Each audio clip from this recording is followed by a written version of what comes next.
Halo semuanya, perkenalkan nama saya Kosan Desa Kurniawan dengan NIM G004105. Saya dari kelompok A9. Nah, di sini saya akan mempresentasikan sedikit dan juga memaparkan tentang skenario dari Inhal yang sudah ditugaskan kepada saya. Jadi, skenario sudah disediakan oleh dari lab anatomi sendiri dengan skenario yaitu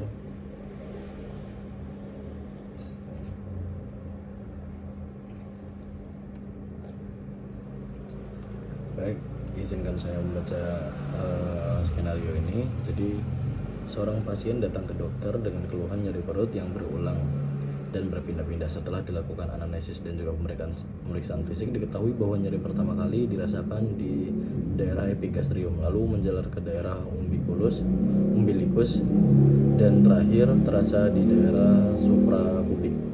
Dokter menduga bahwa pasien mengalami masalah pada saluran pencernaan yang mengakibatkan organ-organ di foregut, midgut, dan juga hindgut. Yang pertama, jadi soal yang pertama adalah sebutkan pembagian organ-organ yang termasuk dalam foregut, midgut, dan juga hindgut. Yang kedua, jelaskan pembagian suplai vaskular utama dari masing-masing bagian tersebut. Yang ketiga, sebutkan persarafan utama dari foregut, midgut, dan juga hindgut, serta jelaskan bagaimana nyeri visceral dapat menjalar sesuai distribusi saraf ini. Kita langsung masuk ke materinya. Jadi ini adalah penjelasan tentang foregut, midgut, dan juga hindgut serta hubungannya dengan suplai vaskular dan juga pernafasan yang persarafan yang relevan. Jadi yang pertama adalah pembagian organ foregut, midgut, dan juga hindgut. Jadi bagian organ-organ termasuk foregut adalah esofagus bagian distal, lalu lambung, ada duodenum bagian pertama dan kedua, hingga papila duodeni major, hati dan juga kantong empedu, pankreas, kepala leher badan dan juga ekor. Selanjutnya adalah limpa. Meskipun limpa sebenarnya bukan bagian dari saluran pencernaan, tapi secara embriologis terkait dengan foregut. Selanjutnya adalah midgut. Di sini saya bagian ini juga sudah tertulis, itu ada foregut, midgut, dan juga hindgut. Nah, selanjutnya midgut itu dari yang pertama adalah duodenum, bagian distal dari papila duodeni major, lalu ada jejunum, lalu ada ileum, caecum, dan juga appendix. Selanjutnya ada colon ascendens dan juga 2/3 proximal colon transversum. Selanjutnya ada hindgut. Hindgut itu sepertiga distal colon transversum, selalu ada colon descendens, colon sigmoideum, rectum, juga anus hingga garis pectinat. Nah, selanjutnya yang kedua adalah pembagian suplai vaskular utama. Setiap bagian menerima suplai darah dari cabang utama aorta abdominalis, yaitu yang pertama adalah foregut. Foregut disuplai oleh tractus coeliacus dengan cabang utama arteri gastrica sinistra, mensuplai lambung bagian atas hepatica communis, mensuplai hati, kantong empedu, dan juga pankreas. Lalu ada arteri lienalis, mensuplai limpa dan juga sebagian dari pankreas. Selanjutnya ada midgut, itu disuplai oleh arteri mesenterica superior AMS dengan cabang utama arteri pancreaticoduodenialis inferior, mensuplai pankreas dan juga duodenum distal. Arteri jejunales dan ilealis mensuplai jejunum dan juga ileum. Arteri colica dextra dan juga media mensuplai colon ascendens dan 2/3 proximal colon transversus. Sedangkan hindgut disuplai oleh arteri mesenterica inferior atau AMI dengan cabang utama arteri colica sinistra mensuplai colon descendens Lalu arteri sigmoidea mensuplai kolom sigmoideum, ada arteri rectalis superior mensuplai bagian atas rektum. Selanjutnya ada nomor 3, persarafan utama penyebab nyeri visceral. Jadi persarafan foregut, midgut, dan juga hindgut itu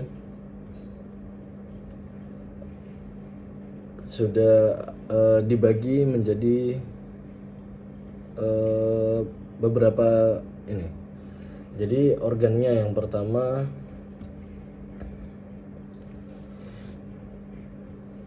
ini 3 persarafan utama penyebab nyeri visceral. Yang pertama adalah kita bahas dari perbagian, lalu kita bahas dari persarafan simpatik dan juga persarafan parasimpatik. Nah, dari bagian yang pertama adalah foregut. Dari persarafan simpatiknya, foregut itu plexus celiac atau via saraf splanicus mayor T5 sampai T9. Sedangkan midgut plexus mesentericus superior via saraf splanicus minor T10 sampai T11. Nah, sedangkan hindgut itu plexus mesentericus inferior via saraf splanicus lumbalis L1 sampai L2. Nah, selanjutnya persarafan parasimpatik. Yang foregut itu nervus vagus, midgut itu juga nervus vagus. Sedangkan yang hindgut itu adalah saraf parasimpatik pelvis S2 sampai S4 atau nervus pelvicus. Nah,